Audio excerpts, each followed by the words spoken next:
Hello and welcome to a brand new episode of Starside Chat. Feels natural to say. My name is Aaron, and with me as always is my co-host, Zach. How's it going, Zach? Hey, how's it going?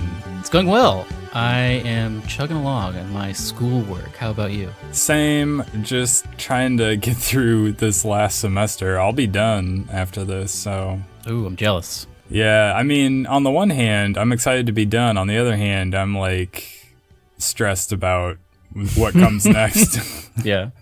Nice not to have to commute, though, starting soon. I actually kind of like the commute. Maybe it's just because I'm used to, driving there and back, or even before that I was used to commuting when I would visit my girlfriend, and so I would listen to a lot of podcasts and audiobooks, and then you don't think about it until you don't need to make that long of a drive anymore. And then you're just I have no more time to listen to my stuff anymore. How do I fill that? But let's get an update. How far are you into the Expanse series? I am, where did I get to today? I think I got to chapter 10 in the second book, which is still fairly early on. Those books run 30, 40 chapters. They're up there. Oh, wow.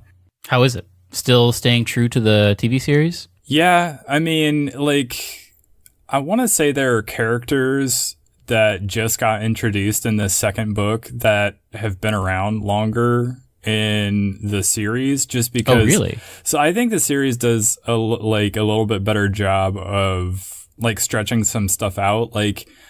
I guess spoilers for anyone who hasn't seen the show, but you meet Bobby. She's the Martian Marine. You meet her at the beginning of season 2, right? Right. You also meet her at the beginning of book 2. The only difference is the show sort of takes its time introducing the character and setting her up a little bit, whereas the first time you meet Bobby in the book is the scene where she's out there with her squad, and the UN Marines are running away, being chased by the something. The thing. And then so that doesn't happen in season 2 for a few episodes, I feel like. Yeah, you're right. So the TV show actually does handle some of that stuff a little bit better. I was actually kind of surprised. I thought it would be the other way around, but I don't know. I'm going to keep listening because I mean, I still enjoy it. If nothing else, it's filling up my car rides or whatever, or my walks around campus to I'm still in the Expanse, even though I can't just be sitting around watching it right now. So You still using those Pixel Buds? Oh yeah, every day. I'm jealous. I'm sure they're not the most comfortable or even the best sounding, but they sound pretty good to me. Granted, I'm not a crazy audiophile or anything, but I think they're better than a lot of people gave them credit for when they first came out. But well, should we get into the news? We should, because this is the thing. The first story that you called our top story in all caps is very excited. Something I was completely unaware of. So. Me too, until about 2 hours ago when I saw it. I guess they just announced this, but Hyper Light Drifter, which I feel like I have talked about at length on this podcast before because I love it, is getting an animated series. It's in the works. It's from the producer of the Castlevania animated series. Oh, so is this going to be a Netflix exclusive? I would assume. But I'm very excited for this. I would love for them to bring on that Disaster Piece artist. That was going to be my first question is, did they get Disaster Piece? I don't know, but that would be great. I mean, I assume they can use, I guess I don't know about legalese or whatever, but I assume that they can use music from the game, which would be great. Yeah, it would. It's got a great soundtrack. It's very good. My fear is that they'll do that cheap kind of Netflix animation where it's basically just 3D models with gross textures on top of them, kind of like that Dragon Prince. Did you ever watch that? No. I want it to actually be animated. I don't want it to be some faux 3D type thing. So I'm interested to see. I didn't watch the Castlevania, but I guess it'll be similar to that, I assume. If you had to have a recent, I guess not recent, if you had to have any video game become an animated Netflix series, what would be your number one? I don't know if it's the best choice, but just it popped into my head almost immediately when you said it was Cuphead, but maybe that's too obvious. I would like that, actually. That would be cool. Well, that would be kind of cool. I think it would be a lot of fun, but Maybe it's just because I also love like old timey cartoons. I grew up watching Looney Tunes, not whatever. Oh yeah. So, you know. Man, that would be cool. Who knows? I mean, it's coming to Switch. Maybe they're open to doing a bunch of stuff. Like if this is successful, maybe it opens a door for. I mean, I know Castlevania was hugely successful. Everyone said that was really good. Yeah. Speaking of vampires, Zach. Yeah, I know nothing about this, so you'll have to explain to me. Zach, I recall being a young child in high school in some dumb typing class that I did not care about. And we had a ton of downtime in that class because the teacher was like the head of the cheerleaders. And so cheerleaders would just come in during that class and they would just like hold court and like chill out. And we would just be left to our own devices on computers. And the number one thing I did in that class is look up news about Vampire the Masquerade Bloodlines, which was imminently releasing. And it was great. I bought it day one, came out the same day as Half-Life 2, as many people have brought up. But man, it was crazy. Just like the music and the tone and the atmosphere of that game was exactly what I wanted as a high schooler. And you had so much crazy choice. Like, I guess similar to the Outer Worlds now, because I guess it's some of the same developers maybe. Oh, really? But like in the Outer Worlds, you can choose that dumb option where you can just be an idiot the entire time. Yeah. That's kind of stemming from Bloodlines, I think, because that was in Fallout as well. It's similar. I think those maybe share similar ties.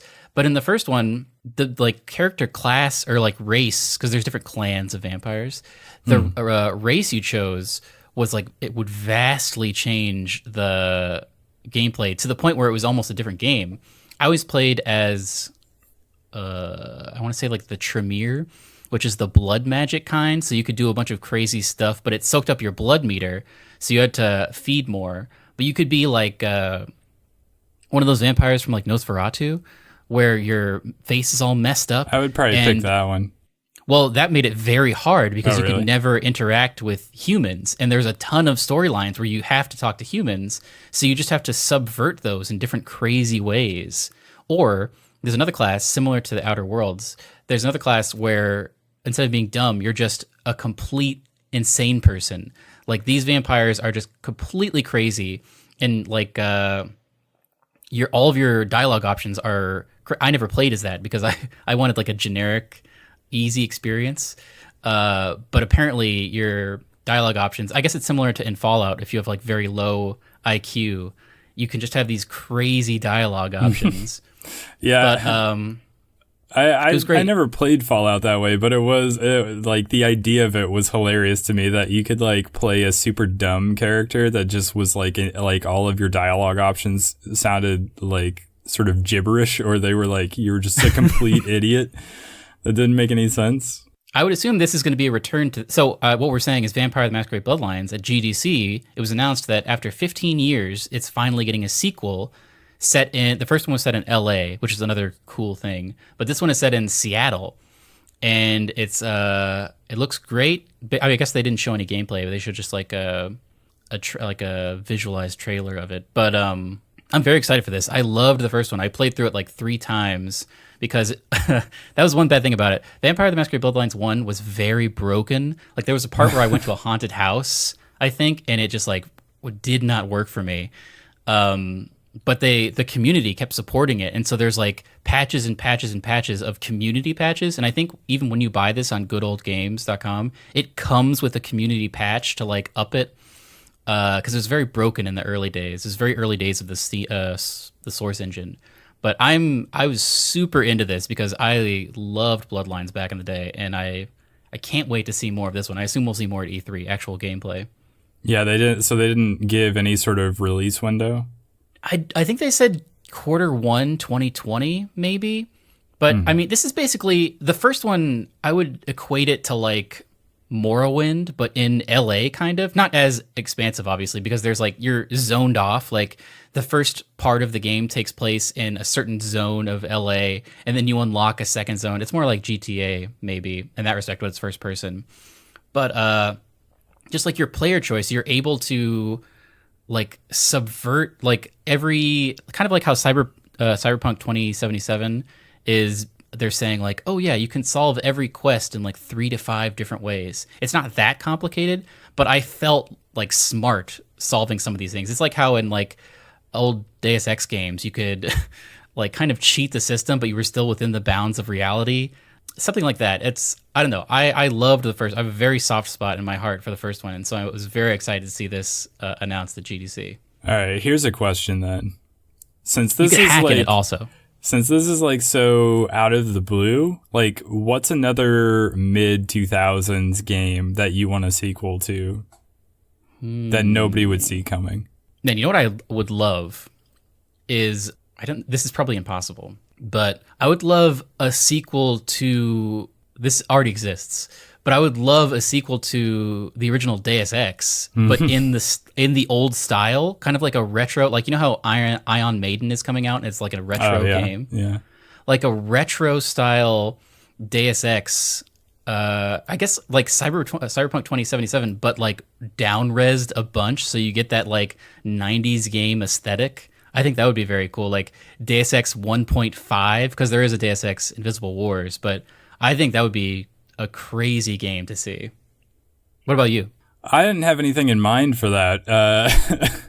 What was I playing in the mid 2000s? I was playing a bunch of so Half-Life 2 came out, and then Bloodlines on the same day.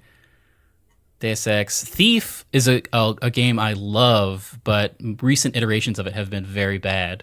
Yeah.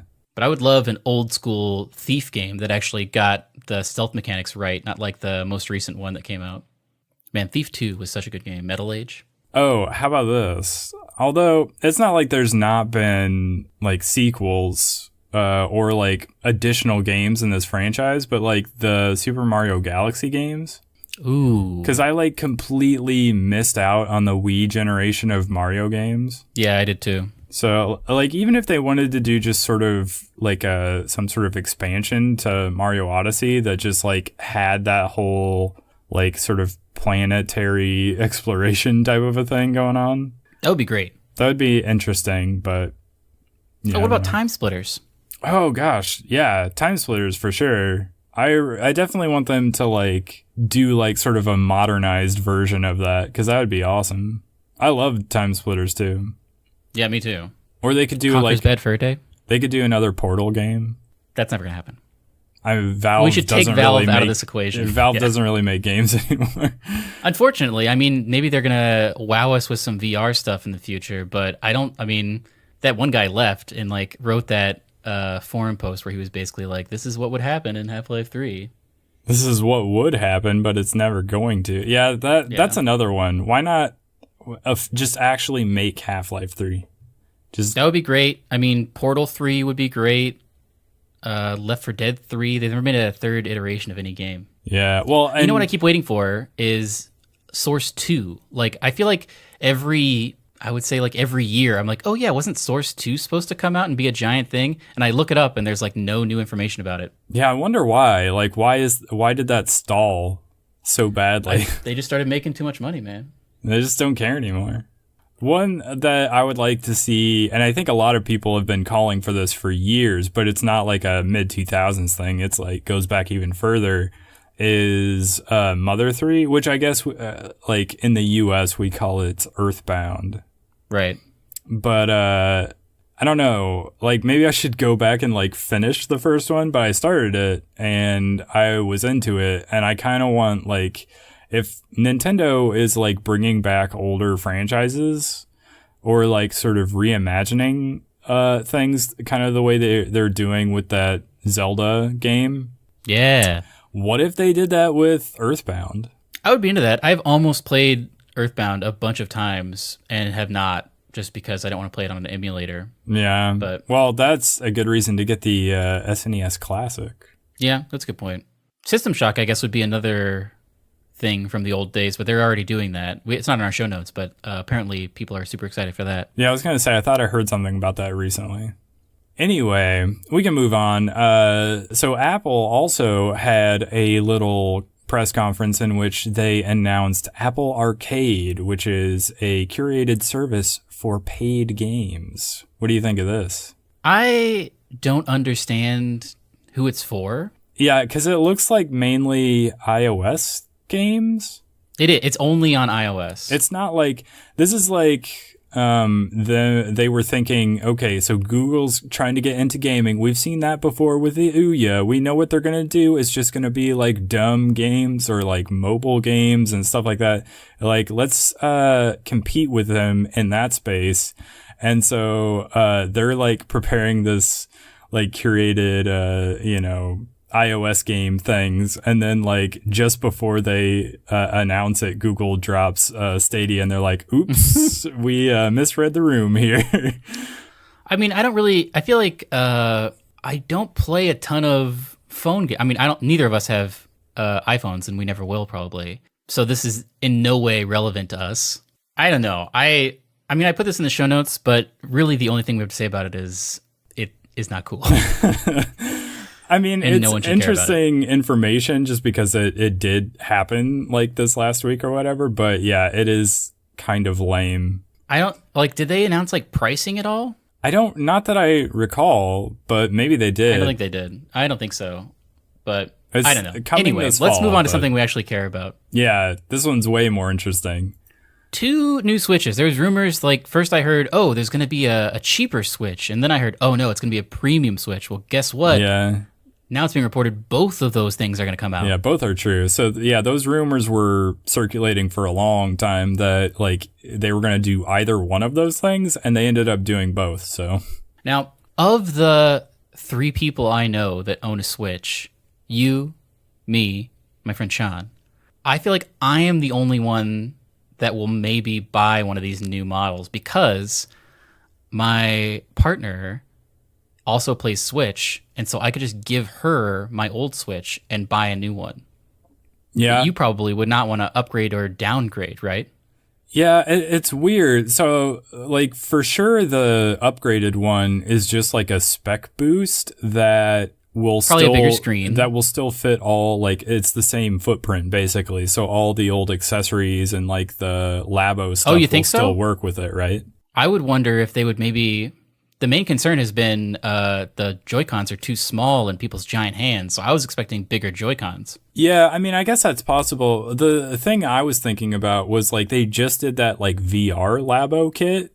Right. And, like, the way to do that well is to have, like, a higher resolution screen. So I feel like I thought they were just going to, like, trim down the bezels, maybe increase the resolution, and maybe make it a little bit more powerful to like run things a little bit smoother, but otherwise to keep the same footprint so all your old accessories would still work with it. But I don't know, maybe you're right. Maybe they make just a larger device. That's what I was anticipating, is so the Pro model would be bigger, higher resolution, a little bit of a spec bump. But like the main thing, I feel like the main selling point. 2 different size Joy-Cons?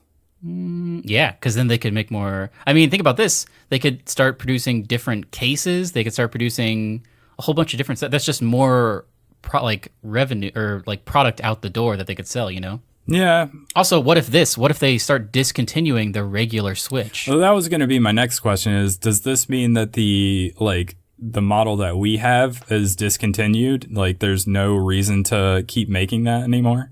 Because surely they wouldn't have 3 different SKUs of this thing.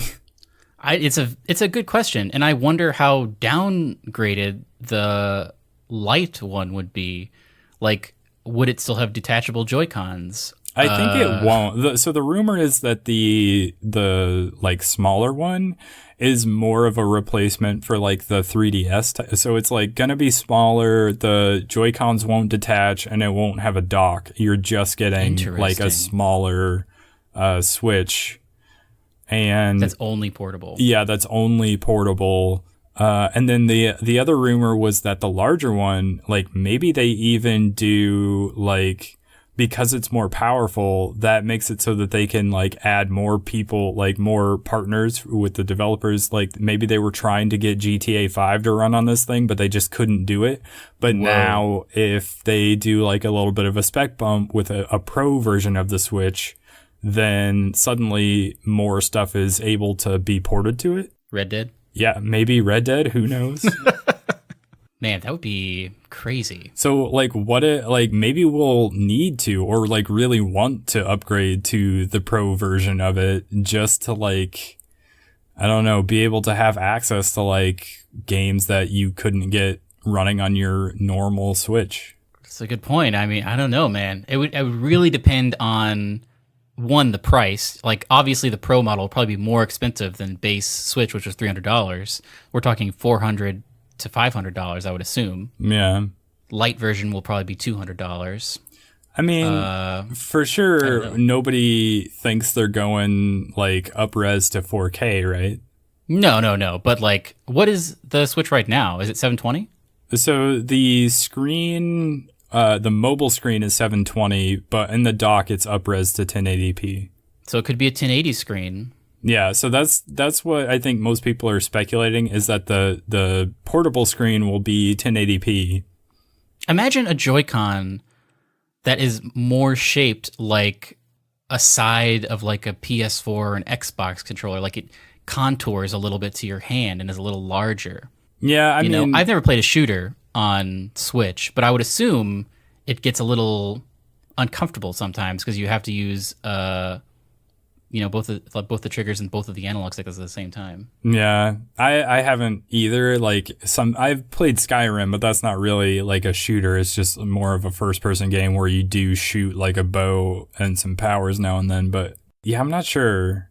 I feel like they just are going to say those people are going to rely on the Pro controller and the dock. Yeah. Maybe, but I feel like that's just more opportunity for them to produce more stuff like you were talking about before. Like, why not just make a set of Joy-Cons that are shaped like that? A new Pro controller that literally clicks in half and puts it on to same form factor as the Pro controller, maybe a little smaller, but clicks in half and that's the new standalone, you know? Yeah. Like, those, that would be crazy. Those could attach to the side, and yeah, that would be interesting.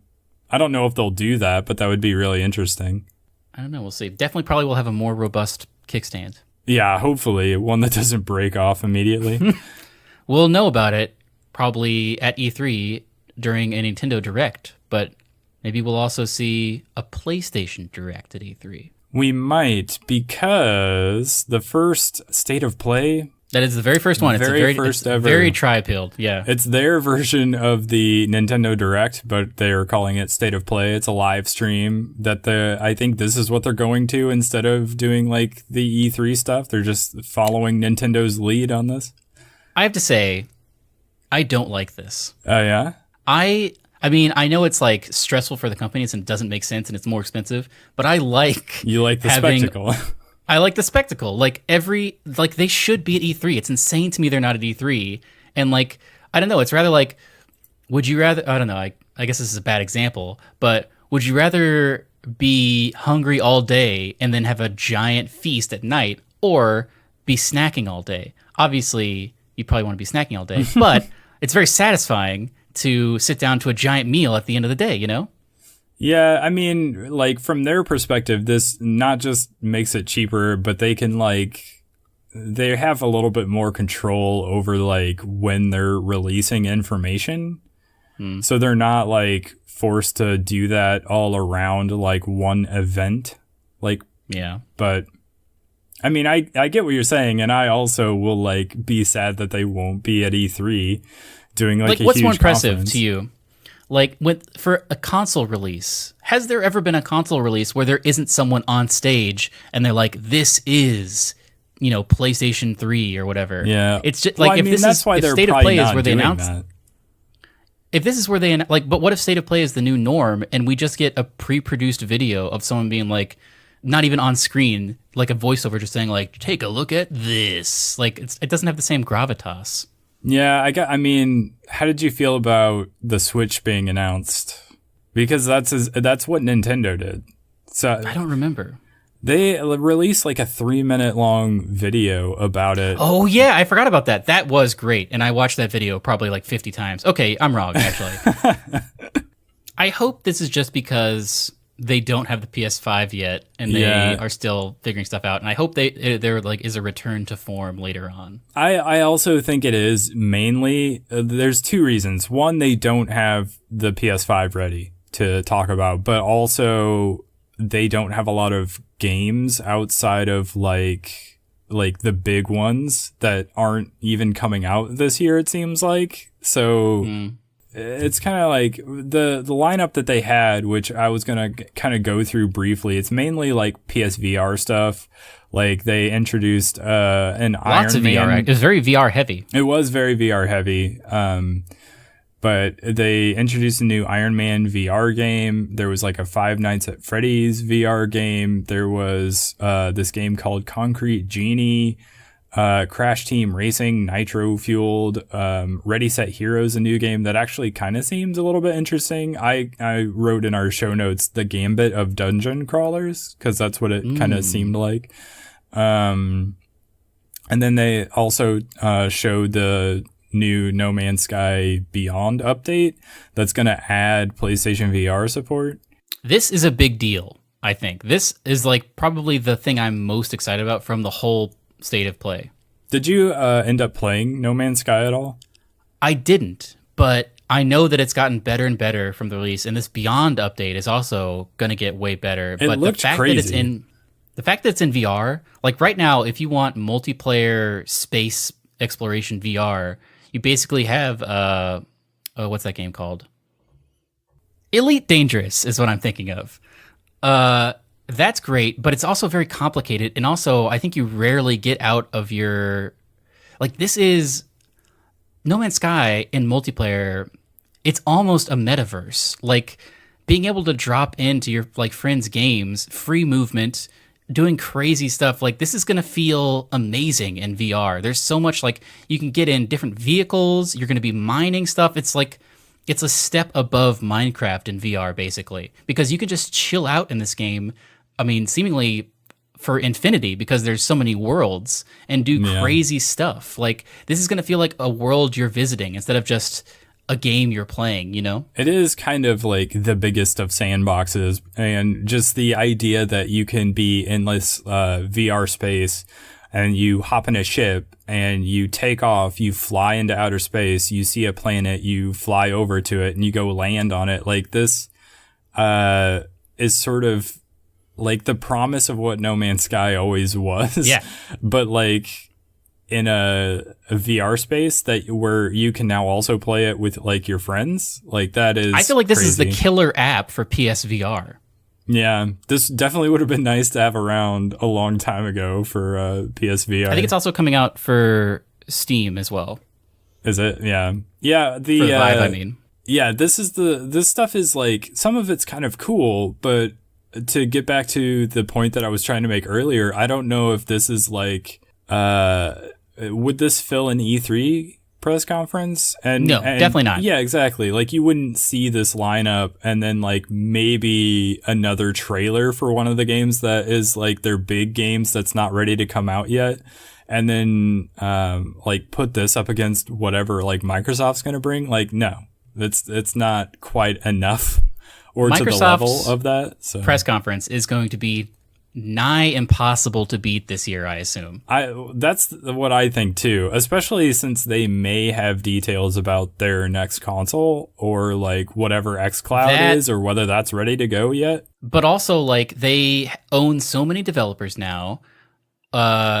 Guarantee they had Cyberpunk stuff last year, and we're going to talk about this in a second, but I assume there's going to be a ton more Cyberpunk stuff this year, probably at the Microsoft press conference. Well, it can't be I don't know, man. Sony's. So. No, exactly. Well, and I almost wonder if they're going to have their own thing now. We can maybe jump ahead to that story. Sure, but yeah, we can do that. CD Projekt Red was, I think, doing an interview with somebody, and they were talking about how this year's E3 is the most important E3 ever for them. And everybody's been trying to figure out what they mean by that. And it's pretty exciting because obviously everybody wants to know more about Cyberpunk 2077. But what else do they have in store? Well, I mean, we saw a very vertical slice of gameplay. It was somewhat random, but it was very curated, I would think. Yeah. I think you follow Ben Hansen from Game Informer on Twitter, as do I. And he brought up a good point that last year was the year, last year is maybe untoppable because that was the first like footage we got to see, and then a couple like weeks or months later, we got to see that full vertical slice of gameplay. Like that was everyone's like thing of the show last year, was the behind closed doors like 30 or 45-minute demo of Cyberpunk. And now this year, like, how do you top that? You know, like, you're going to show us more stuff, but that first initial glance, you know. Well, and also I have the feeling that the game is big enough that they have a ton more that they could show that wasn't in that footage that we got to see last year. That's true. I mean, I am very hopeful for this. I think it's going to be, right now, it's like my most anticipated game. Maybe. Oh, for sure. Starfield, even though we've seen like 0 seconds of that. Yeah, since we don't know enough about that to really make a call on it, for like Cyberpunk 2077 is like the sure call right now. Yeah. But yeah, I mean, I think if they actually get this in people's hands, like not behind closed doors, not curated, because I'm pretty sure during those behind closed doors, they only let developers play. No one actually touched the game. This is the E3 where people are going to start to touch and test the limits of this game. And they've been lauded for their city tech, but people are going to be going around trying to break their city tech and like find glitches in the machine, as it were. And so they have to have a solid engine, you know? Yeah, for sure they're going to... You can drive a car in this game. They're going to go up on that Microsoft stage and like show off a several-minute demo of stuff that we probably haven't seen before, and it's going to blow everyone away. And then they're going to, at the end of it, they're going to give the release date, and then it's going to be playable for people, and we're going to get a whole bunch more footage of it. And so I guess that's probably why. They have been adamant that this game is coming out on the current generation. I know. They've been saying for a long time, because I think after seeing that footage, or hearing people talk about that footage at E3, everybody was like, this looks almost too good to be on current consoles. Yeah. Like, is this a PS5 and Xbox 2 game? And they came out very adamantly and said, we are building this for current consoles. Would you like to not place a bet, but would you like to speculate about what the final frame, the release date that fades in, will be at the end of this crazy trailer? I feel like everybody will lose their minds if they say fall of this year. Yeah. Which is why I almost don't know if that's what it's going to be, but maybe it is. I think that CD Projekt Red are great developers, and they're famous for, you know, waiting until a game is done to release it. So up till now, their statement as to like when the game is coming out is when it's ready. Like whenever anybody asks, that's what they say, which is a cool way to go about it, because so many games get rushed out the door too early. What if the reason this is their most important E3 is because they have to announce that they were wrong? It's actually coming out next generation. You have to wait like another year to 2 years for it. So they have to garner a bunch of goodwill because they're about to dash people's hopes. I don't know. Like, I was speculating even during last year's E3 that this game will be one of those games that sort of bridges a console generation, where it comes out on last gen hardware, but is also like up-resed and maybe has additional features on the next gen. With added like Skyrim, basically, where you can, like, now the only version of Skyrim you can buy on PS4 is like the Legendary Edition with like the 5 DLCs that came out. So like maybe that is what happens, but it's still like too soon to tell. I cannot wait for E3. Yeah. I mean, even if only to find out more about Cyberpunk, I am definitely extremely excited. Plus, I also like, we're going to find out more about what Microsoft's next gen plans are. So we're going to find out so much stuff. We're going to find out about Halo Infinite, which could be insane, and also maybe playable on the Switch, which is an insane thing to say. Yeah, I don't even know. Like, what is the plan there? We could speculate endlessly about E3, and we probably will begin to do that every show as we near June, whatever, like the second week of June. Yeah. But should we talk about this Divinity game? We should. I don't know a whole lot about it other than that they announced this week that there is a new Divinity game that's sort of like a tactics game that's supposed to pick up where Divinity Original Sin 2 left off. And I need to go back and finish that game. I do too. Or just like play a ton more of it. Like you could play as so many different characters in that game that I feel like you could be playing that game forever. But yeah. They're basically, people are very into the RPing part of that, the role-playing part of that game. But I always enjoyed the co-op combat because I feel like that doesn't really exist anywhere else. The ability to play a game with someone and to both be in a turn-based combat against enemies. I feel like that's kind of a unique thing. And that's basically what they're stripping out of the game, and they're making a game that is just that. Which I am it's basically like playing XCOM with a friend. Yeah, that is pretty interesting to me as well. I still feel like I need to like try to burn through Original Sin 2 before this thing comes out now that this has been announced. But we should definitely play this. I would be into this. I love co-op turn-based stuff. So I would be very into playing this with you. Yeah, me as well. Was there co-op in Divinity Original Sin 2? Because wasn't there like a D&D mode? Oh, yeah, I never played with that, but you could play the main story cooperatively. Yeah, that would have been pretty cool to do as well. But yeah, we should definitely take a look at this when this comes out later. Zach, you're a fan of Game of Thrones. I'm a fan of Game of Thrones. I am not so much a fan of Dark Souls, but From Software is apparently teaming up with George R.R. Martin to work on a new game. What a weird combo. Yeah, what a weird combo. Did anyone... I guess if you're looking at like fantasy franchises and you're like, what should From Software do? Obviously, I'm sure somebody's dream game has been like a Game of Thrones version of like the Soulsborne games. But I don't know if they have released very much info about this, but it's going to be apparently an RPG game. There wasn't there rumors for a long time about Bethesda trying to work on like a Game of Thrones game, and then it just like never happened. I'm wondering if maybe that's what this is now, like the idea of a Game of Thrones RPG game, and they were just trying to find the right developer to do it. And now that From is a weird developer to do it. It's true. Well, it is and it isn't, because I mean, people love their games. But it's a very particular style that I don't know whether people are going to be into or not, at least in the Game of Thrones setting. But maybe there's crossover there. I don't know. It'll be interesting to see. I want to talk about Twitch Squads. Twitch Squads. Tell me about that.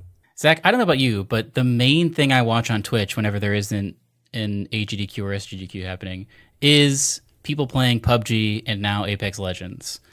And often people will play in squads or duos, and the way to watch those right now is to just have two separate Chrome tabs side by side. But Twitch Squads is now a way for creators to basically have multiple streams happening in the same window natively. So if I was watching... No, there's a way to do it. Oh, is there? Multi-Twitch. You type in multitwitch.tv, and then you do / and you add the like the tag of the first person you're trying to watch, and then / and the next person, and then it puts them together, and then you can just like you can either have both of their audio on at the same time, or you just mute the one you don't want to listen to. So, but that's like that's client side. This would be the choice of the creator. Yeah. This is like building it in from their side of things so that you don't have to like jump through this hoop in order to get to it. This would be like something you can't turn off. Well, that too. Although maybe you could, I don't know.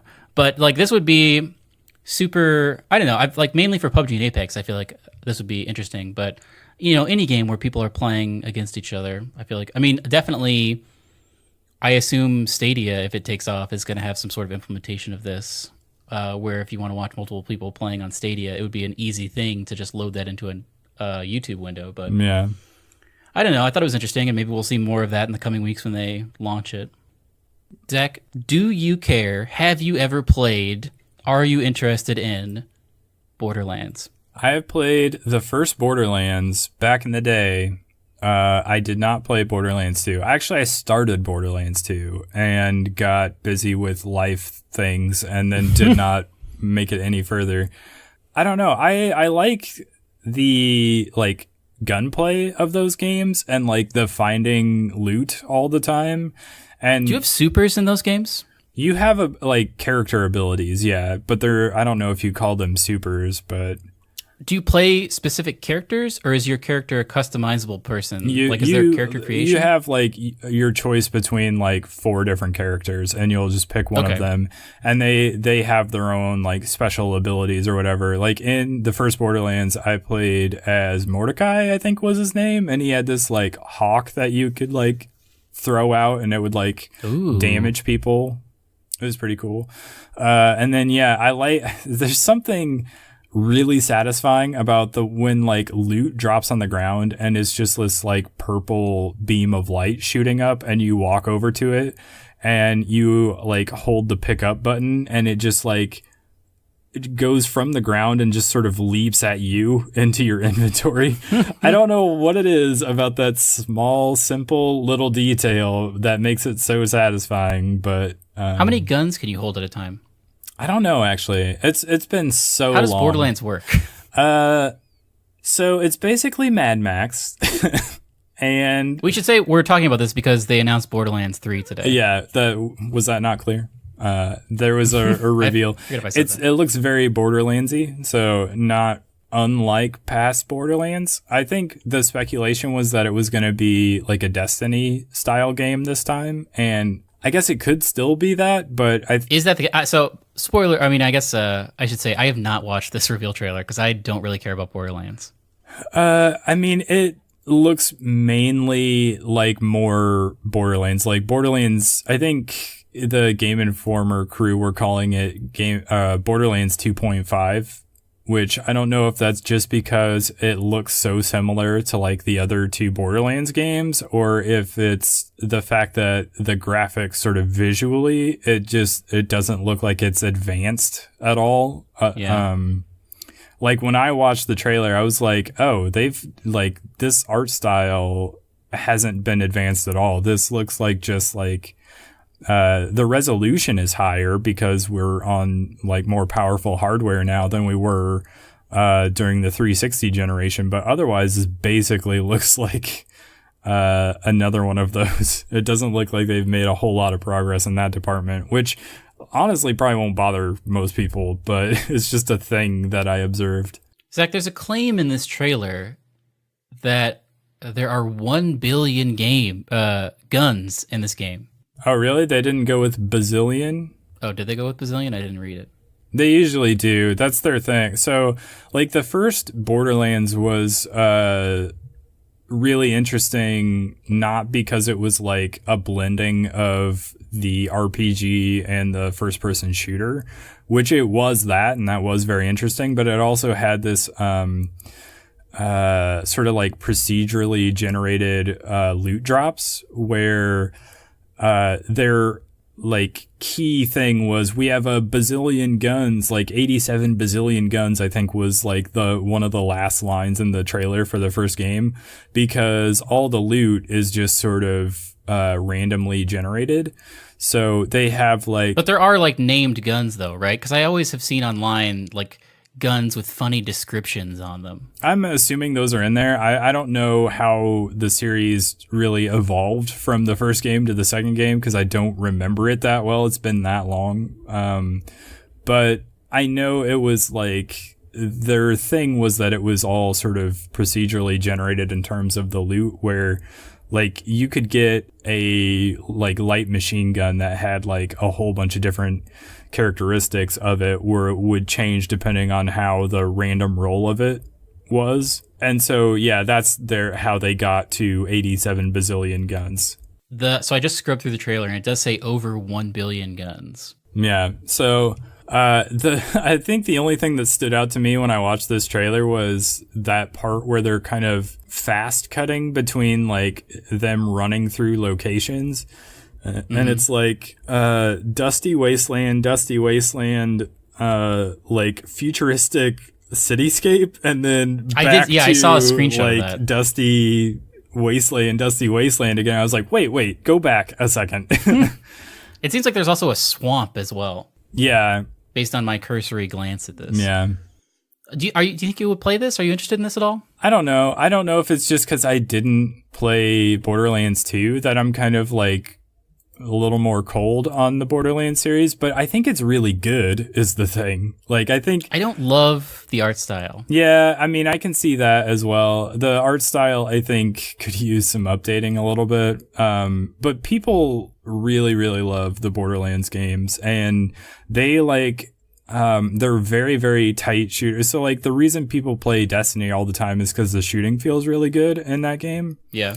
It's the same thing with Borderlands. The shooting just feels very, very good in a Borderlands game, but also you have that added, like, you're always finding new interesting weapon drops because of that system that they have where they've got crazy loot and you want to pick it up and try that next gun or whatever. So there's like plenty of reason to love Borderlands. I don't know that either of us particularly do, just because we don't particularly love the art style, and I think the humor is also a little over the top in a semi off-putting way. But maybe that's just me. Like, it feels like it's trying I agree with that. pretty hard a lot of the time and not necessarily landing. Well, I guess we'll probably. I assume they'll have. Is it playable at PAX East right now, or will we have to wait until E3 to see a playable demo? I'm not sure. I would assume E3, but maybe. Yeah. Zach, do you have Amazon Prime? I do. Zach, you now have Switch Online. I do? What is this? You are officially inducted into having Switch Online for some reason because you have Amazon Prime. What? If you have Twitch Prime, you can now go into Twitch Prime and activate Switch Online for 1 year. That's crazy. Is this like some sort of new deal that Nintendo worked out with Amazon? I guess Nintendo is going crazy. They're giving their IPs to developers. They're partners with Microsoft. They're partnering with Amazon. They're just like they're doing it all, man. Living a free and open lifestyle right now. They liked to have many partners. If you have Amazon Prime, that means you have Twitch Prime. So just go to your Twitch Prime, and either today or tomorrow or at some point, you'll see a button that says like, you know, Switch Online. Do you want it for a year or something like that? Click that, activate it, and boom, you've got Switch Online for 12 months. That's awesome. I'm definitely going to do this because now I can try that Tetris Online, Tetris 99 game. Yeah, you can do that. I've been practicing because of Tetris Effect. I might be good, but I probably am also not. So, but it was a weird announcement that came out today. Yeah, like what is this? It's so like, where did this come from? But all right, I mean, I'll take it. I'm not mad about it. Should we talk about some new games? We should. So, bunch of new games, and there's one. There's only one I want to talk about. Yeah, there's only one that we can really spend a whole lot of time talking about because it's the only one that either of us has played. But there's some new, big, interesting releases out that people have been playing, and they like them mainly. Sekiro Shadows Die Twice. We're talking about From Software earlier, and the general consensus is that it's very good. But that the combat is just different enough from like the other like Soulsborne games that you can't necessarily just fall back on what you've done in those games. So you do still sort of have to like learn the boss fights and everything.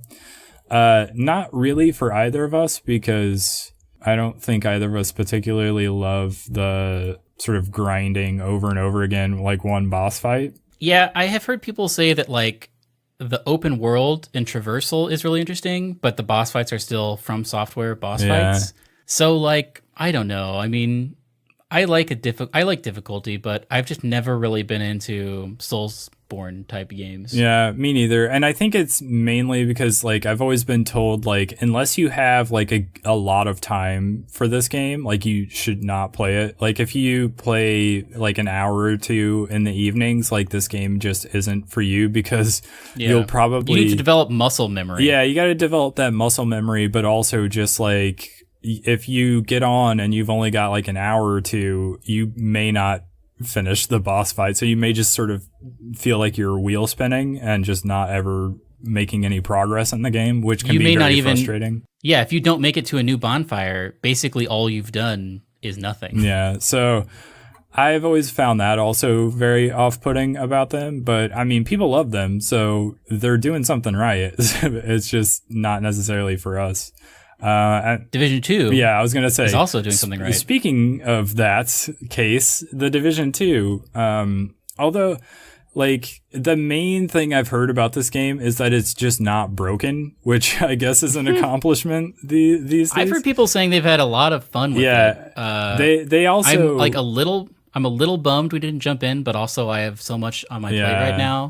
I'm glad we're not actively like grinding in it. That's the thing. Like it is mechanically very solid, and it's still exactly what people who enjoyed the first Division will continue to enjoy in this like new game. It's just like, do we need another one of these on our plate right now? And I think the first in-game thing comes out like next week. Yeah, so there's that.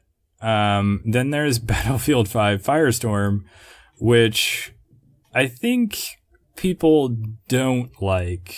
No, I watched that Choco Taco guy who I watch play PUBG all the time. I watched him like the first minutes of him playing, and it was all just like, it's one of these games. Or like all these things were wrong with the UI, like duos is not enabled, and there's just like weird stuff going on.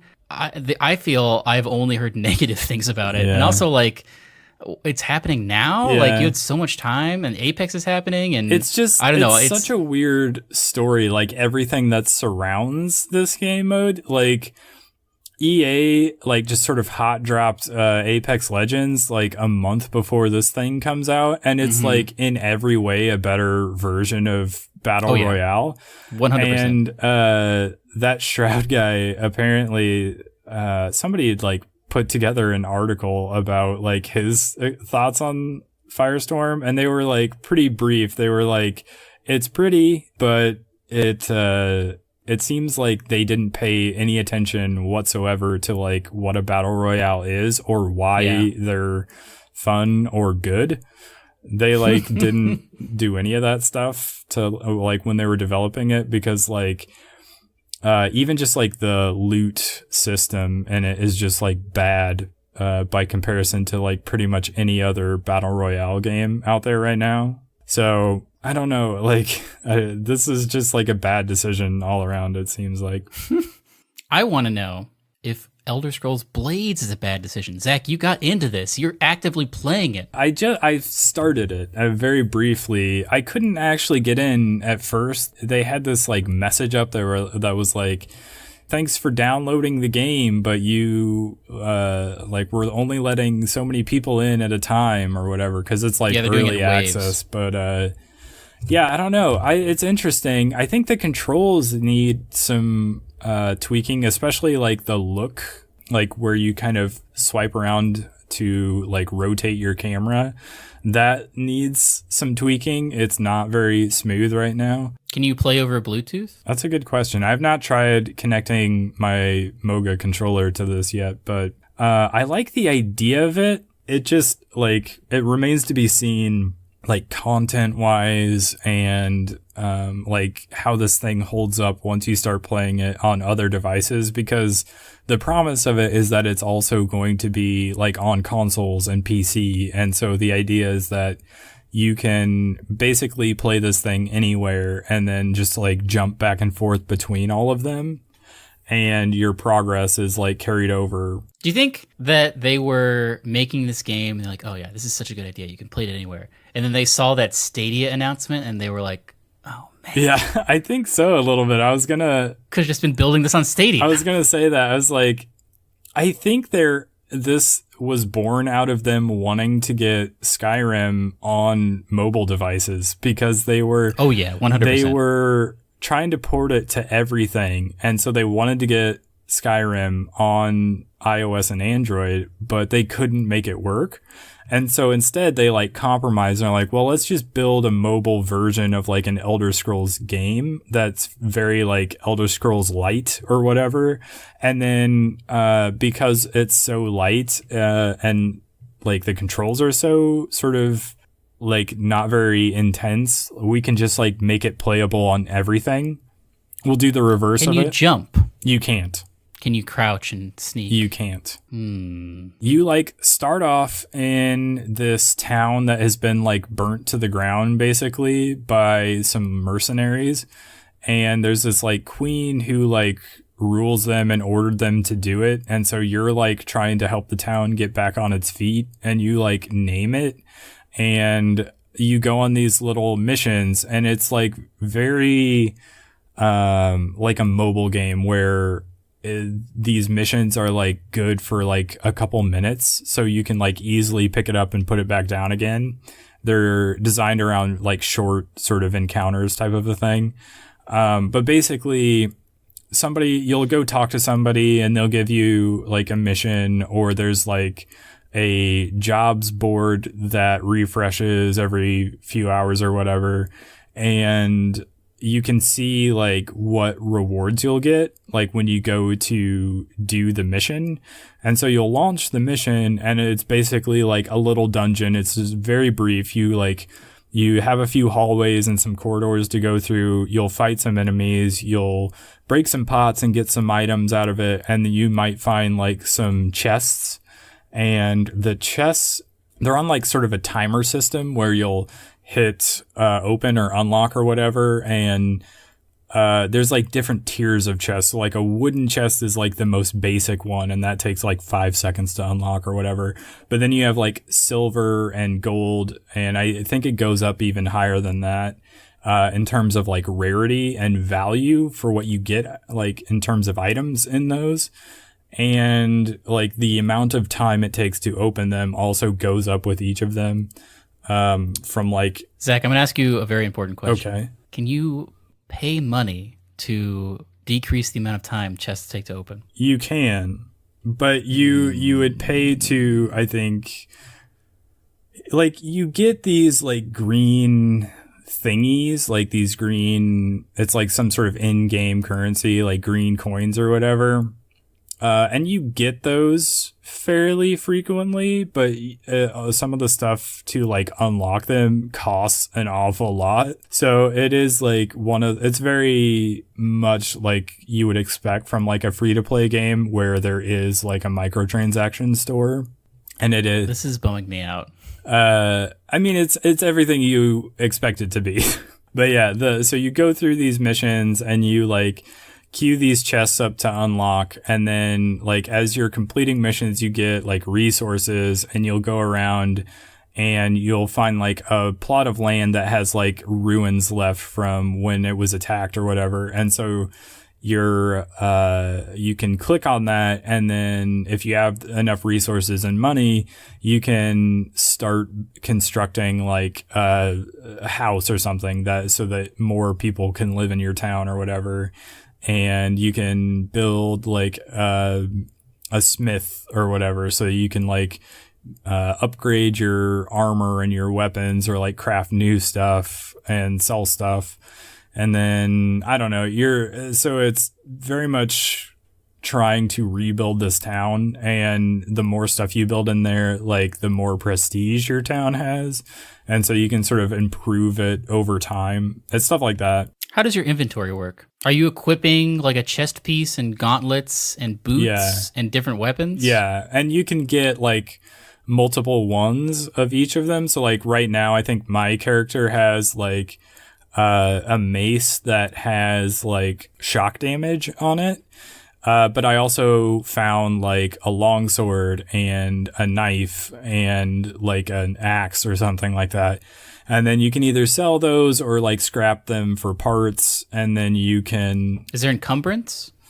you only have so much inventory space, so I would imagine that you won't get encumbered. You just won't be able to pick up more stuff until you do something with whatever you've got. So is the only progression building the town, or is there skills progression? Like, there is can you eventually skills, get better? Yeah, there's skills progression, and there are like skill trees and everything. And like I have multiple like magic abilities equipped as well. And so I've been like, when you level up, you still get like the prompt to, do you want to put your level up points into magicka or stamina? Right. But health isn't one of them, I guess, for some reason. Oh. So you automatically get like a boost to your health when you level up, but it doesn't like ask you if you want to put your points into that. You get to put them into either magicka or stamina. This just makes me want more Elder Scrolls 6 information. That's the thing. Like, I don't expect too much of this game, and that's why I say like it's fine. I like the idea of it maybe more than some of the execution on it. It is just to hold you over until the next Elder Scrolls game, basically. Like between this and just replaying Skyrim, it's just supposed to help you sort of feel like you're getting some of that Elder Scrolls fix until the next game comes out. But I do like the idea that you can sort of play this in landscape and you kind of have the traditional, like on the left side of the screen, there's like a virtual joystick and you can like move the camera around with your right thumb. Or if you don't want to play it that way, you can still hold it in like portrait mode and you just like tap around, so you can still like play this game with one hand. We talked about this before we started recording, but I have a Note 5. I have an old phone. I'm overdue to get a new one. But currently, even if I had access to this beta, I could not get into it because my device is not supported. It's like Galaxy S8s and above and like Pixel 2s and above, things like that. But I have no reason not to believe that my phone could handle Stadia, because it's just streaming from a server. And I think it's somewhat likely that Skyrim will be a launch title on Stadia since they're working with id and Doom Eternal. Like, why not just play Skyrim on my phone? Like, it seems like a better thing than Blades. And it will look better. Yeah, because it won't be hindered by my terrible like chipset or whatever. That is the question. And it will depend on like your internet for Stadia as well, but that's going to be the real question for people. Like, once Stadia comes out, like, why bother with games, Blades, which is very clearly designed for mobile, when you could play like a full Elder Scrolls experience, no matter what your hardware is. I like this, like earlier when we were talking about Apple Arcade, like, cool, there's going to be more mobile apps, but like, what if Stadia is just like, oh, mobile apps don't need to exist anymore when 5G comes around. And you mean like in terms of games? Yeah. In terms of games, yeah. But also, I mean, if Google wants to do like crazy, have like a use case for like mobile games, because there's still going to be like AR stuff probably. Oh yeah, I guess that's true. But even that, I mean, like if like depending on the latency of, this is the real thing though. I just thought about this. Like, I think we talked about last week how like VR needs like two basically inputs, for one for each eye at slightly different angles, and that's very resource heavy. But they were talking about being able to have multiple streams in a Stadia stream because, you know, if you want to see other people's perspectives or whatnot, it makes couch co-op possible because they're basically just rendering it on their server. If Google can make like Google Glass that like just like pulls from some offline server and doesn't need any like graphics card on a chipset, that's going to be amazing for AR and VR. That's going to be the metaverse. Yeah, it is like very freeing technology that makes it so that old hardware, like, you don't have to stress about like updating. That's going to be the future that everyone in like the 80s foresaw, where you're just like, you're buying the new like headset and it doesn't really matter what like computer or deck you have or whatever. You just need like higher resolution goggles. Yeah. It's going to be like Snow Crash or something like that. I do think and that's the future. Sorry, go ahead. No, that's the future is what I was exactly going to say that. It is like for sure the future, but I also think it's like maybe a solid at least like 5 years out. Just because it will depend heavily on 5G rollout, yeah, because you're going to need those like gigabit speeds if you're doing that kind of stuff. Yeah, exactly. Like it's going to depend so heavily on your internet, and like 5G is going to help with that substantially. But like we're just not there in so many places, especially in the Midwest, like where we live. That 100%. Yeah, a lot of people are still going to be better off just like buying dedicated hardware to download games onto to run off of that hardware.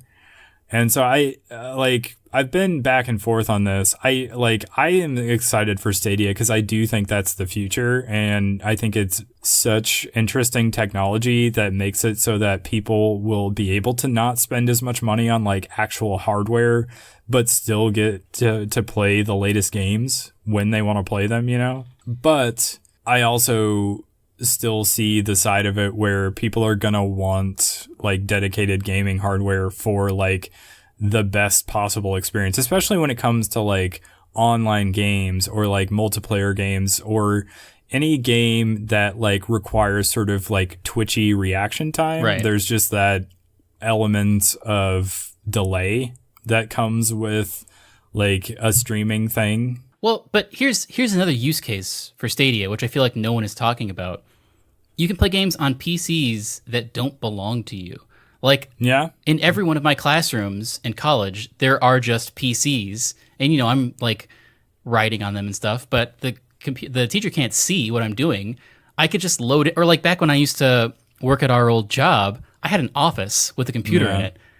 I don't have to download anything. I can just go to a Chrome tab and start playing games at work, and then just like Alt F4 if someone walks in, Yeah, it's true. Like when I worked at our old job overnights, and I would get super bored just hanging out by myself in a room for like hours on end. I totally would have just opened a Chrome tab and played a game for like, wouldn't that have been crazy? A while, yeah. That's a use case that I feel like no one has really discussed, is like you can go to a public library or like anywhere. If your internet is bad, go to a place where the internet is good. If you're a college student, like there's so many, I mean, we're both going to college right now, and I don't know about your college, but there are just PCs available to use everywhere at my college. There are for sure. And this might be like a thing that maybe revives the internet cafe in like the West. Like there's still a huge thing in like Asian countries, but like they're basically non-existent here in the West. What if they like people start, opening internet cafes that are like gaming related that have just like crazy fast internet so that people can come play games on Stadia? I would love that. As a child, I think I was like 10 or something, right next to the Albertsons. I don't know if you know what that is. It's a grocery store that I used to go to. Like a LAN gaming place opened up because this was like the 90s. And so we walked over there, and they just had like a bunch of PCs in a circle, and you could rent the place out and play like old school FPSs LAN networked up. And I was like, this is cool. Yeah. And so they let me play for a while for free since I was a child. And they had Blood running, or maybe Blood 2. And I was jumping around and doing stuff, and I like crouched into a place, and the guy watching me who worked there was like, oh my God, you just crouched. How did you do that? And I was like, oh, I held control. He was like, whoa, how'd you know it was control? And I was like, it's always control. And then like 2 weeks later, that place shut down because it seemed like no one knew what they were doing there. But you're right. This could be a new model, especially if like what we were talking about, if Google is like, oh yeah, also Google Cardboard is now Google Plastic and like pulls directly from our servers, but you need a super fast internet connection. You need like business internet. That could be a thing where like cyber VR cafes open up, and that's the future I want to live in. Yeah, I mean, those could just be an extension of the internet cafes that we were talking about. Like I only thought of it because actually where I go to school in like Iowa City, this guy graduated from University of Iowa. I don't know how long ago, but he opened this basically an internet cafe, but it's like, oh, crazy. but it's like with he even named it. It was like Iowa Esports or something like that. So it's like all about like gaming hardware in there. I'm very into that. Yeah. So I was like, well, like those places are gonna like start popping up if like Stadia really takes off, because people are gonna maybe need like not necessarily powerful computers, but like powerful internet, and that's not necessarily something everybody's gonna have. Like, I'm studying right now to be an IT person, and I feel like a lot of an IT person's time is just sitting in the IT room waiting for people to call you with problems. And I could just be like, I would be able to like control the internet for that building. And so I could just give myself very low latency and just be chilling out, playing whatever in my IT room. Any future coworkers that are listening to this, I'm not going to do that. But definitely he will. And also, I want to work at that place now. I'm telling you, man. Like, this is a use case that no one is talking about, but you don't, as long as you're logged into the Chrome, like, you don't need to own the computer anywhere you are. If there's a business center at a La Quinta, you can go to that business center. Instead of printing off like spreadsheets, you can play a video game in like a corner. It's true. Like, I remember when I like first started at that place that we were talking about, I would get on the computer and I would see like somebody downloaded iTunes or whatever, and they were like, oh, I don't know if I want to like one, you can't download stuff because it's like locked. You have to have like admin passwords or whatever. They wanted to download iTunes, they couldn't get it, or some people like got somebody to let them download iTunes just so they could like listen to music or whatever. And I was like, you guys are all Spotify. You guys are all chumps. Like, let me just log into my Google account and pull up Google Play Music, RIP. Yeah, man. RIP. And yeah, I had my entire music library uploaded to the cloud right there, ready to go. And then I just like closed the tab, and I like nobody was the wiser. Yeah, it's great. And I don't know, I'm super pumped for Stadia, but we are running a little long, so should we move on to what we're watching and playing? We should, because this week, What We Do in the Shadows has started the FX series, the TV series, not the movie, the TV series. Season 1, episode 1 was on Wednesday night. I think they run on Wednesday nights. Did you get a chance to watch it? I downloaded a torrent of it, or I mean, I found a legal way to watch it, but I have not watched it yet. Well, it still maintains the feel of the movie, which is good. I don't remember if it was directed by them. I know that Taika Waititi and Jermaine Clement did serve as executive producers. I want to say they also wrote and directed it, but I think Jermaine directed the first episode. Yeah. But yeah, those guys are great. I'm a big Matt Berry fan, so the fact that they're all working together is like pretty awesome to me. Like he and Richard Ayoade and Noel Fielding and all those guys that like work together, and like really their prime time, I guess, was in like the mid to late 2000s with like Garth Marenghi's Dark Place and the So IT good. Crowd and the Mighty Boosh, and there was others like Snuffbox, and now Toast of London was more recent, but like all of those shows were great and they're so much fun. And so I follow like those guys, and I'm always hoping for them to like do something else. And Matt Berry seems to be the only one who's still like doing stuff. At least, well, Rich Ayoade's directing. Well, I mean, at least stuff that like we're seeing here in the West, like in America. Yeah. Because like they all do stuff in like TV for like BBC or whatever, but we don't really have access to that. So they're on those like a million talking head shows that are like supposedly what all of BBC consists of, where it's just like a panel discussion for 2 hours. Well, and like I know Richard Ayoade has been on like Travel Man for a while. I don't know if he's still doing that. I forgot about that. I've watched some of those episodes on YouTube. Those are pretty fun. That's a pretty fun show as well. But anyway, well, yeah, what we do in the shadows, I'm looking forward to. I want to see more of it. Can I tell you something I don't like about it?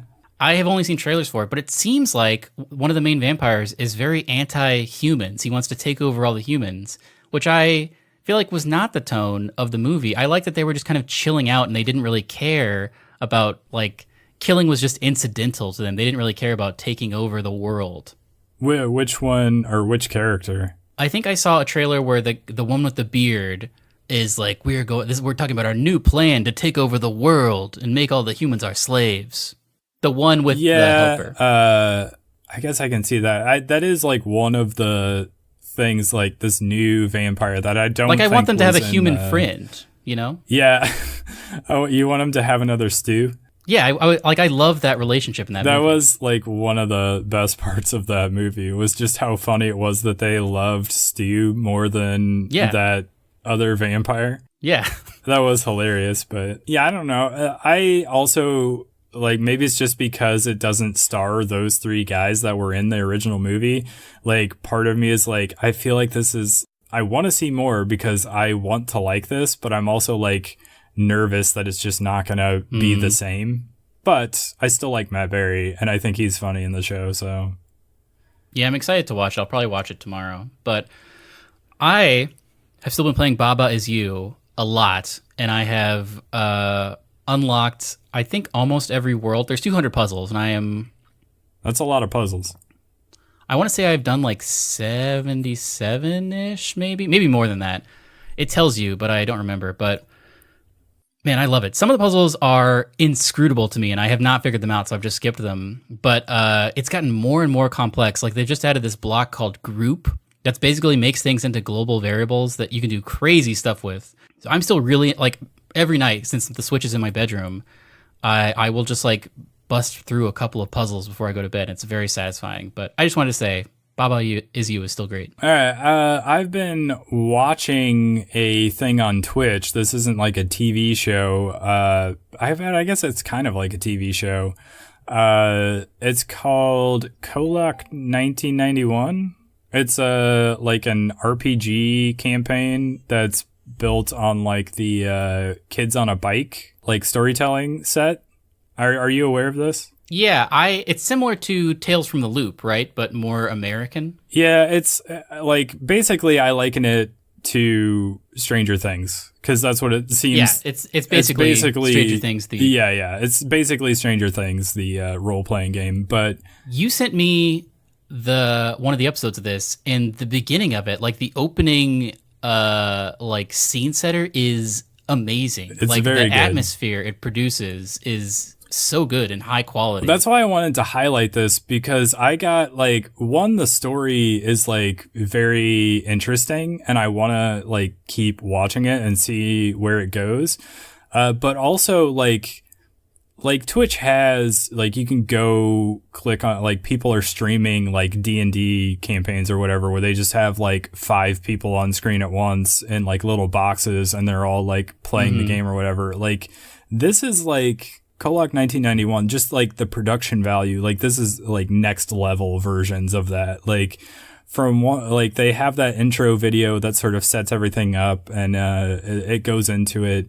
And then like the game master is also like they're kind of also like acting the parts a little bit, especially like the game master. So like you get really into it, especially like I also listened to some of it as a podcast while I was driving earlier this week because they put it up as an audio podcast. And so that just makes it very immersive as well. But you really should watch it because like they do some interesting visual stuff. Like I don't even know how they did it. Like they had this one part where the game master was like, I don't want to give anything away in case somebody like wants to watch this, but like he like was talking to one of the characters and he had like given him something that may or may not have been like a drug. And then like the graphical effects around like the game master as he was staring into the camera, like he had like 3 eyes on his head and there was like the swirling background or whatever. And then it cut to the guy that he was talking to and like it was on a 2-shot with one of the other players and then she just like disappeared and it was just him. And I was like, there's no green screen. Like, how did they do that? And then like the original music that's been produced for it is also like really good. It sounds very like sort of Stranger Things or Twin Peaks, which I should say, like the story of it is also like it's very Stranger Things meets Twin Peaks, where it's kind of got that like uncanny vibe to it. You're in this like small town, and these 4 characters who are like not necessarily friends, but they all know each other because they go to school in like the same town, and they go to school together. And one of their like acquaintances that all of them knows disappears, and they eventually find out that they're the only ones that remember her. And so they're trying to like figure out one, like who took her or what took her, and why are they the only ones in the town that remember her? Like, and everybody has forgotten about her. And it gets like really crazy at different parts. So I would highly recommend it. It's like not as easy to recommend because it's not like a TV show that you can just like pull up, but they do new episodes on Monday nights at like 7 p.m. our time. And then they have live. And then they eventually will send that a recorded version of it up on their YouTube channel on like, I think it was Wednesday is when they uploaded that. So like you can go on their YouTube channel right now. The people that do this show are called Hyper RPG. I'd never heard of them before, but I randomly like happened upon one of their streams and I was like, oh, this is crazy. But yeah, they're Hyper RPG on Twitch and on YouTube. And the name of the show is Kolok 1991. It's KOLLOK. And yeah, it's pretty fun. Yeah, I just based on the opening, which is all the time I had to watch for it. It's crazy. They got that one guy who's famous and is in a bunch of like Tim and Eric stuff. I want to say he was in Twin Peaks, right? Oh yeah, he was in Twin Peaks. Yeah, he's the guy whose hair turns completely white at one point, and he like eats those sandwiches with that guy. Yeah. Or no, he doesn't eat the sandwiches with the guy. Anyway, yeah. And the music, just like even if you don't have no interest in watching this, watch the opening scene setter video because it is so cool. It is very cool. Yeah, this is definitely like I think a lot of people are turned off just like when they hear like D&D, they're like, oh, that's not my thing. But like you have to think of it as more of like some sort of it's collaborative storytelling. It's collaborative storytelling where like the game master is the only one that knows like what's happening, and everyone else is just sort of like playing a character, but they don't know what's happening, so they're trying to figure it out as they go. Very compelling. I mean, if you're at all interested in Dungeons & Dragons, it's having like a resurgence, I feel like, lately because of Stranger Things and other things. And obviously, I think maybe we've talked about this before on the show, but like the Adventure Zone really got me into role playing specifically Dungeons & Dragons. Previously, here's the other thing. I used to play GURPS back in the day, and I still do. But going back to Vampire the Masquerade Bloodlines, I wrote a Vampire the Masquerade Bloodlines GURPS campaign that was based on that game because I was so into that game. Anyway, role-playing games are great. Yeah, we played one together that you had put together. That one was based on actually a podcast I used to listen to. It's sort of like an old school Victorian era thing where it just so happens that there's also zombies, it turns out. But yeah, that's always the one I start people with. And then I move into, I wrote like 5 different GURPS campaigns. I have like the Victorian one, I have a cowboy one, I have a space one that's heavily takes from Cowboy Bebop, and I have a Vampire the Masquerade one, which is basically just that game with like less NPCs.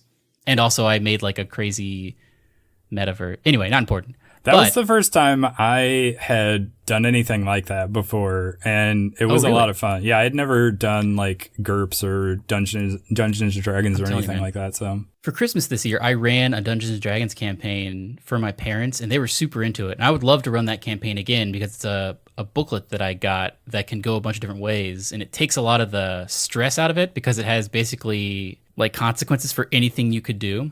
But I don't know. We'll probably talk more about it. Maybe we'll do a special thing where we play some Dungeons & Dragons on this show. That would be really cool. That would be fun, yeah. But should we wrap it up? We've gone a little bit over. We should. This has been a long cast, but that's fine. If you enjoyed the show, go ahead and leave us a like and a comment on YouTube, or leave us a review on iTunes. We're on pretty much all the places you can get podcasts, so check us out on any of those places. And follow us on Twitter at Starside Cafe, and send us an email at starsidecafe@gmail.com. We have Instagram as well, at Starside Cafe. Instagram. I think I just actually did upload a bunch of Elder Scrolls Blades images, just so you can see what some of the character creation setup was like. But Zach, I have some parting wisdom. Okay. / a food recommendation, because I feel like I only ever talk about food during this segment. I have gone on record as saying I don't enjoy eating at Taco John's. The John who created tacos and named him after himself? That's correct. Okay. But they have a new product called the Quesadilla Taco that I thought I might try. And actually, Zach, it was pretty good. Did you also get the potato olays? Because I feel like that's really... Zach, you know I got to get the potato I feel like that's really the only reason to go to Taco John's, but...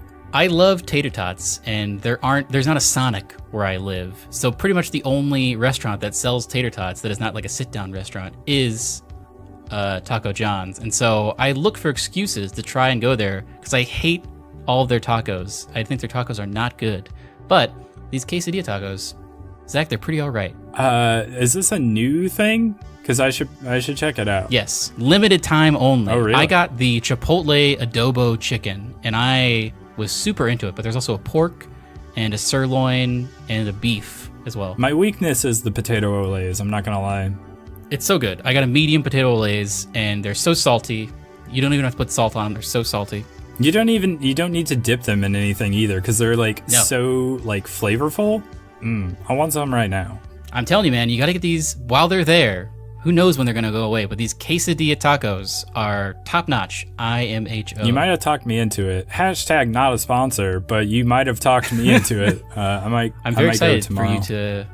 You should tell me all about your experience. Oh, I will. All right, well, that concludes this episode 33 of the show that we are doing right now. Starside Chat. That's right. You know what? We're probably approaching the 1 year mark, aren't we? Oh, yeah, we gotta be. I should look up when that first episode went up. Maybe we'll do a little retrospective. But anyway, yeah, we'll see you next time. Goodbye. Goodbye.